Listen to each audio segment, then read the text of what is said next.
Shalom.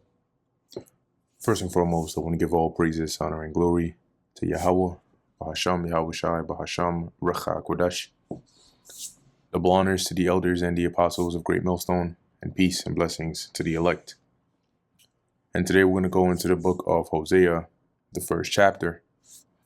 And as we went into the previous book right before this one, which was Amos, similarly, Hosea was a prophet, though not of Judah per se, right, like Amos was, who was then sent to prophesy to the northern kingdom. Hosea also likewise prophesied against the northern kingdom of the wickedness that they were doing, right? The idolatry, the oppression of the poor, just their wicked ways that they just continue to remain in. So as we go through that chapter, you'll see that recurring theme in there.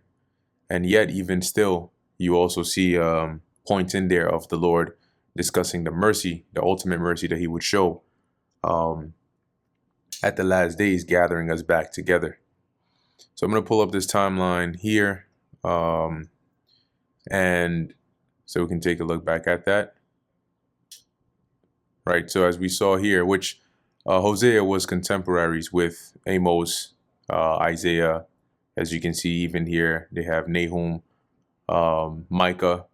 Okay. So you had some of these prophets here around that time.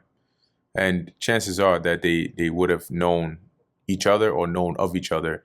And you'll notice that sometimes some of the writings are similar. Okay. And even when you read in the book of Jeremiah, there are some points in there that are very similar to what's written in Isaiah. Okay, so similar to how today, as prophets, we are acquainted with one another, right? Now we know one another, back then, they also had knowledge of one another, right? But it wasn't really, it wasn't necessary for Isaiah to write and say, hey, by the way, I was chilling with Micah, what I'm saying, this time, and then this happened. That's why you don't see that kind of stuff in there. But anyway, so here we are with Hosea over here, and we see here, as we read in the first verse, it will also give you a placement, right, of around what time period, under which rulers or which kings were these prophets on the scene. Okay, so here in Hosea 1:1, as it reads, the word of the Lord Yahweh that came on to Hosea, which the name Hosea in Hebrew is Hawashai, all right, which means, I believe it's deliverer or deliver. Let's pull up that word or that name. Here we go. All right, Hawashai. So yeah, here they have it as salvation, right?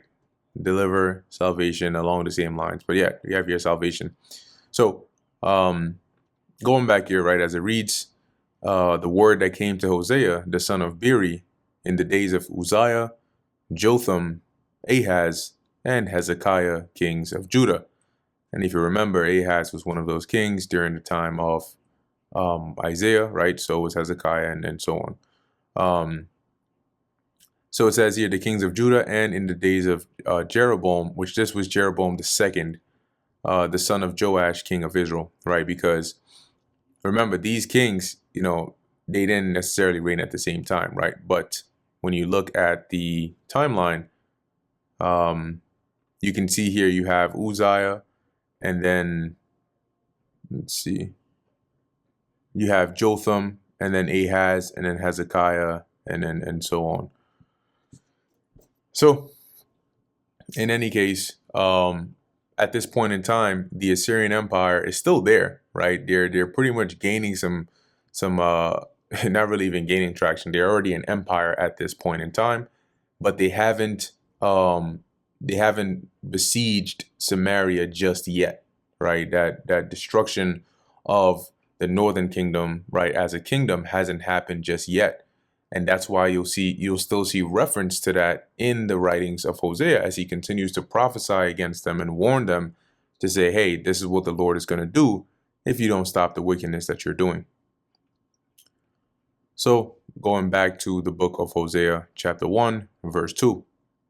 The beginning of the word of the Lord Yahweh by Hosea. And the Lord said to Hosea, Go, take unto thee a wife of whoredoms, and children of whoredoms, for the land hath committed great whoredom, departing from the Lord. So now, similar to other prophets, Hosea, as we're reading here, his life, right, was to be like a similitude to represent on a higher level the relationship between the Lord and Israel. Okay, and if you thought a prophet's life was easy, well, think again, right? Because these were the things, right, that sometimes that's why sometimes the scriptures will say the burden of the word of the Lord, right, that came upon such and such. So in any case, the Lord tells Hosea, and this is literal, right, in the sense that Hosea actually went and married a harlot or a whore, as it says here, knowing that she wouldn't be faithful unto him.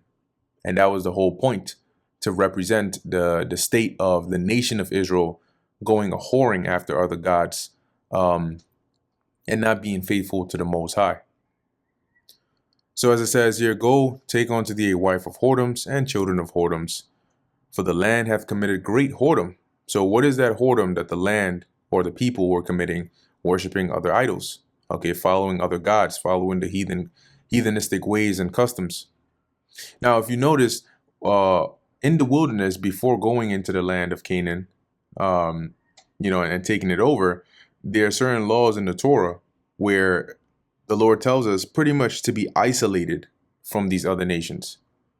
Okay, and that's likened unto a man keeping his woman at home.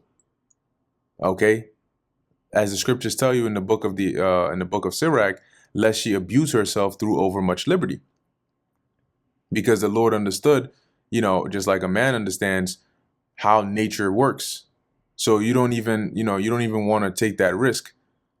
But as much as the Lord tried, of course, you had Israel that still went a whoring. They found a way, and they departed, as it says, from the Lord. So he went and took Gomer, the daughter of Diblaim, which conceived and bare him a son. Now keep in mind that we're reading this in one verse, right? Obviously, this didn't happen in the span of a couple of hours. All right, so the practical manifestation of this was you take this woman, you live with this woman. She's your wife now, okay? And in process of time, right, you go in onto her, plant seed in her, and then 9 months later, right around there, she has, she as I said, she bare him a son. Okay, so you gotta visualize that this is an actual life that's going on. Time is passing. Okay. And so, when you read it, it's one thing, but keep in mind, like, imagine this, right? Imagine you're a wife that you are laying with, that you are putting seed into, and because of what the Lord said, like, this is symbolic here, right? So it's like you're living a life, but it's really a similitude. Anyway, so she bears him a son. Verse 4, And the Lord Yahweh said unto him, Call his name Jezreel, for yet a little while, and I will avenge the blood of Jezreel upon the house of Jehu, and I will cause to cease the kingdom of the house of Israel. Now, Jezreel, when you go into the Hebrew, right, is I believe is Yazar Yahzarai Allah, okay, which is God sows. Let's go into that name. All right, so you have the Yah, Zarai, Allah. So the root words here are really Allah, which is God, and Zarai, which is to sow, right? So as you can see here, Jezreel, or God sows, Yah, Zarai, Allah. And the Most High here is referring to, right? I pulled up the account here in 2 Chronicles. Now remember, the Lord, when you read in history, the Lord set up Jehu to avenge the blood that was shed by the house of Ahab, right? For the wickedness that he did. And so Jehu ends up wiping out the house of Ahab. But then he goes a step further, okay, as we're about to read here, and sheds more blood. And this happened at Jezreel. And so the Lord says, I'm going to avenge that blood upon the house of Jehu. Okay, it won't be long now. Now, if we take a look back here at our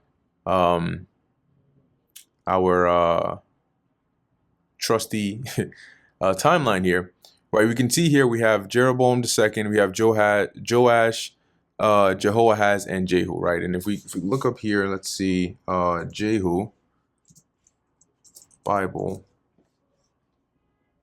So if we pull up the wiki on Jehu, we can take a look here at his issue. So that'll be his sons or children. And sometimes you want to look at that because the successor might not be the person's actual, descendant. It might be somebody that kills them or whatever. So Jehoahaz comes after, right, son of Jehu. And after Jehoahaz, you had Jehoash, okay, which, as it says here, he was also of the house of Jehu. And then you had Jeroboam II. Let's see here. Yep, successor of Joash. That was his predecessor, and that was his father. So Jeroboam II here is still of the house of Jehu. Okay, and I want to take a look here at Zechariah. Okay, so here we have. All right. Yeah. So anyway, the Lord is saying this because at this point in time, Jeroboam II is the king, right? And he's still of the house of Jehu, right? As it was Jeroboam II, a descendant of Jehu. Yep, there you go. Cool. So coming back here, let's read that account, right? This is what Jehu ends up doing. And in this case, yes, he executed the judgment of the Lord, but then the scriptures tell you that he didn't really follow the Lord, right? His heart wasn't after the Lord as like the King David was or some of the other righteous kings. So this is 2 Chronicles chapter 22, verse 5. It says here, he walked also after their counsel and went with Jehoram, the son of Ahab, king of Israel, to war against Hazael, king of Syria, at Ramoth Gilead, and the Syrians smote Joram. So this he is dealing with Ahaziah. And he returned to be healed in Jezreel because of the wounds which were given him at Ramah, when he fought with Hazael, king of Syria. And Azariah, the son of Jehoram, king of Judah, went down to see Jehoram, the son of Ahab, at Jezreel because he was sick. And the destruction of Ahaziah was of God by coming to Joram.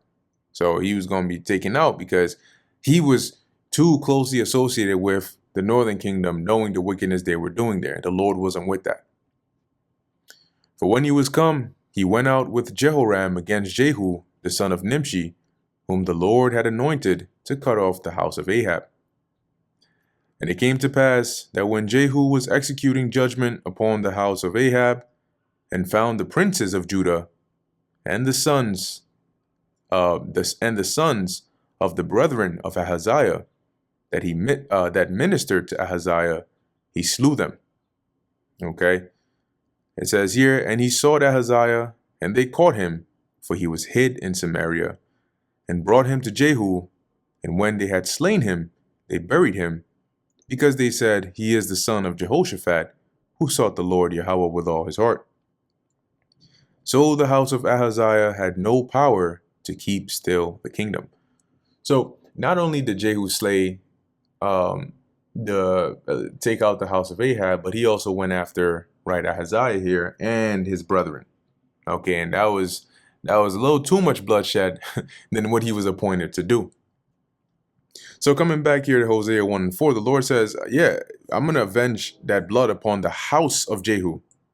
Because at this point, Jehu, I think Jehu was already dead at this point. Yeah, because Jehu reigned around this time. So Jehu was already gone, okay, during the time of Hosea. But his house, okay, you can see here, Jeroboam, I believe, was still reigning at this time. All right, and it tells you that in Hosea 1:1. Jeroboam. So, as it says here, and I will cause to cease the kingdom of the house of Israel. So the Lord is saying in due time, right, which is at this point was coming up pretty closely, that he was going to bring that destruction of the kingdom of the house of Israel. Hey.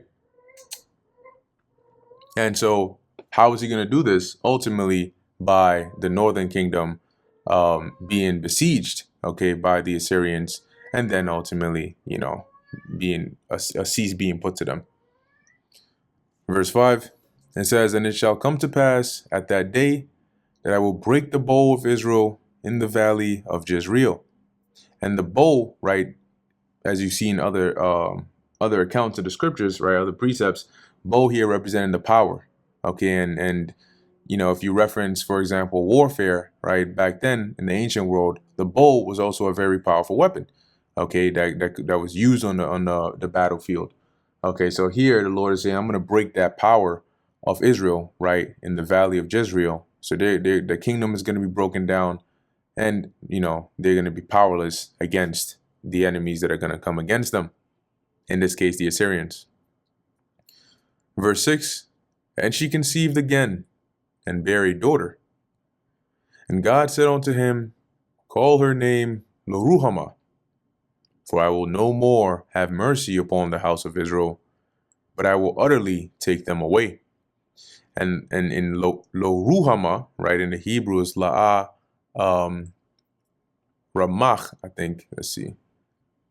Let's confirm that. And as we know, La'ah means no, right, or not.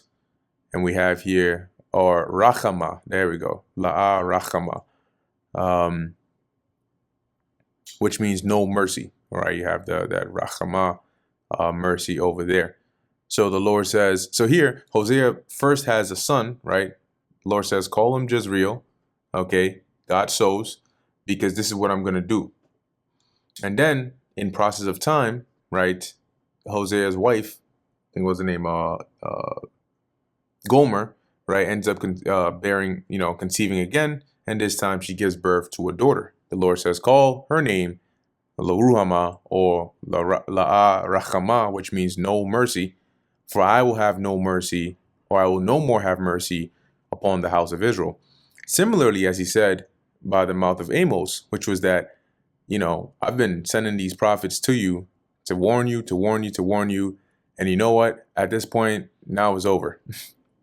Okay, I'm no more going to, right? There's the account where Amos sees this plumb line, right, being held, and the Lord basically tells him this is to measure the correctness of Israel, because at this point, right, I'm no longer going to ignore their wickedness that they've been doing. Okay, and now I'm going to bring judgment upon them. So similarly, right, in this time of Hosea, the Lord is telling him, hey, yeah, it's pretty much over for the northern kingdom, and they were going to be taken away, right? So destroyed, that kingdom was going to be broken down. And as we read as we read when we went through the book of Kings, 2nd Kings in particular, we saw the destruction of the northern kingdom and their deportation. Verse 7, "But I will have mercy upon the house of Judah, and I will save them by the Lord Yahweh their God. And I will not save them by bow, nor by sword, nor by battle, by horses, nor by horsemen." Now, once again, as we went through, more so in the book of Chronicles, right, 2nd Chronicles, after the northern kingdom had been taken out of their land, right, you had that siege by Shalmaneser V, and I believe it was completed by Sargon. But after that, you had Sennacherib, right, and Sennacherib came against Judah. And at this point, the king was Hezekiah, right? So remember, Sennacherib sent his commanders. They came, they tried to scare Israel, talk all this crap. But the Lord ended up sending an angel, right, that slew, I believe it was 84 or 85,000 of their men overnight, and caused them to flee right back to their own land. So here the Lord, as the Lord said, right, he would deliver Judah, and likewise when the Assyrians came, the Lord did deliver them by an angel. Okay, so not by them going to war or anything of that sort, but by basically divine intervention. Verse 8, "Now when she had weaned Loruhamah, she conceived and bare a son." So Once again, keep in mind, it's not that 9 a.m. she bore her son Jezreel, 12 p.m. now comes Lo-Ruhamah, and then, 3 p.m. you're going to have Lo-Ami just in time for dinner. That's not how it works, right? This is once again in process of time, okay? So after Lo-Ruhamah has been weaned, right, she's good. She ain't drinking on that. She ain't sucking on them titties no more, right? No drinking no breast milk. Then, as it says in verse 9, then said God, or Salaki in verse 8 again, now when she had weaned Lo-Ruhamah, she conceived and bare a son. So Hosea basically had two sons and a daughter, right, as we are reading here. So the first son was Jezreel, the daughter was Lo-Ruhamah, and the other son here, as it says, then said God, call his name Lo-Ami, which in the Hebrew is La'a Ain Yah, which means not my people. Okay, La'a meaning no or not, and I'm people, Yah my, right? So not my people. For ye are not my people, and I will not be your God. So now, we later on, right, throughout the history of Israel, we see the effects of this play out, right? As where, you have one of the major points when Israel lost, right? They lost that sort of their way, right? Their heritage there was during the intertestamental period when you had that the great Hellenization.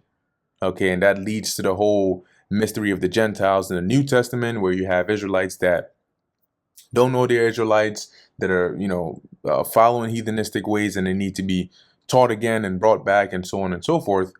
And then, and even after that, right, you have the falling away to where now the whole nation, right, we just completely fell off and didn't even know who we were, right, up until this time period that we're in. Okay, so by the Lord saying this, it represented him casting us off as his people, in which we needed, right, or it required Yahushua to come and do what he did. As the Apostle Paul mentions, we have basically been adopted, right, back to the Father, whereby we cry, Abba, Father.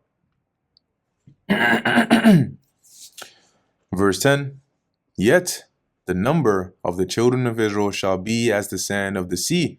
Okay, so now, as I mentioned before in the beginning, that the Lord is pronouncing judgment, but you'll notice, right, I think even in the book of Zephaniah, in the book of Amos, in the prophecies that these prophets, when they prophesied, yes, they pronounced judgment against Israel, but there were also points in there in which they would mention this greater deliverance that at some point would come, right? The days come, saith the Lord, right? Or in that day, saith the Lord. See, so there was going to be some point in the future in which the Lord was going to show this great mercy on Israel, and like an eternal mercy, all right, and have us return back to a fruitful and peaceful state. So verse 10, it says here, yet the number of the children of Israel shall be as the sand of the sea, as to say they would still be innumerable, right, which cannot be measured nor numbered. And it shall come to pass that in the place where it was said unto them, ye are not my people, there it shall be said unto them, ye are the sons of the living God. Okay, and the primary place where that's taking place is here. Okay, Babylon the Great. And that's why even till today, right, you still have some people that have a hard time believing that we are the Israelites, because we're reading an example of it now, right? Because the Lord casts us off from being his people. And now, right, we're coming back to that. Okay, and starting with the prophets, right, the spirit of Yahweh Ba'Shem Yahushai, Israelites, right, the true Israelites are being told that they are the children of Israel. Okay, they're being awoken, right, by the spirit of the Lord back to their nationality. Okay, back to knowing who they are, who is their God, and so on and so forth. Verse 11, then shall the children of Judah and the children of Israel be gathered together. So we know that this didn't happen at any point in time historically, because after the prophesying of Hosea, right, shortly after, even around that time, when the northern kingdom, the bulk of them were taken captive to Mesopotamia, right, to Assyria, they ended up leaving there and coming to the Americas. But the southern kingdom stayed in Israel, right? They stayed in the east, endured all the way through till the time of the Romans, through the siege, through all that, through the scattering and so on. But eventually, right, we all, both kingdoms ended up here in America. So historically, right, when you look at the history of Israel, there wasn't a point in time where the children of Judah and the children of Israel were gathered together. Okay, and that's because that's happening now, and will be fully fulfilled, right, at the return of the Lord, because that's going to begin with the elect, right? The elect, which are both of the southern and of the northern kingdom, are going to be those that are gathered first together by the word of the Lord, okay, by the Spirit of the Lord. As it says, and appoint themselves one head, okay, which is to say they would be under one rule, all right, i.e. the house of David. And we know that you have David, which is the king, okay, and above David you have Yahushai, okay, which is the ultimate king, the King of Kings. And then we know, obviously, as you go up the chain, you have, the Most High, which there's none greater, okay. It says, and they shall come up out of the land, for great shall be the day of Jezreel. All right, and ultimately that's going to be that deliverance of Israel, really the elect, right? That unification of Israel and Judah being delivered, okay, from this land, and ultimately being taken and planted, okay, a stable tree, a new tree in the land of Israel. Okay, so that brings us to the end of the book of Hosea, the first chapter. As we can see here, Hosea is yet another one of the prophets that the Lord sent to prophesy against the northern kingdom, warning of that impending judgment he would bring upon them. But also, the Lord used his life as a similitude to represent the relationship between God and the children of Israel. So with that, I'm going to end it here. Lord willing, that was edifying to the elect. In closing, I want to give all praises, honor, and glory to Yahweh, Bahasham, Yahushai, Bahasham, Recha Kodash. Until next time, Shalom.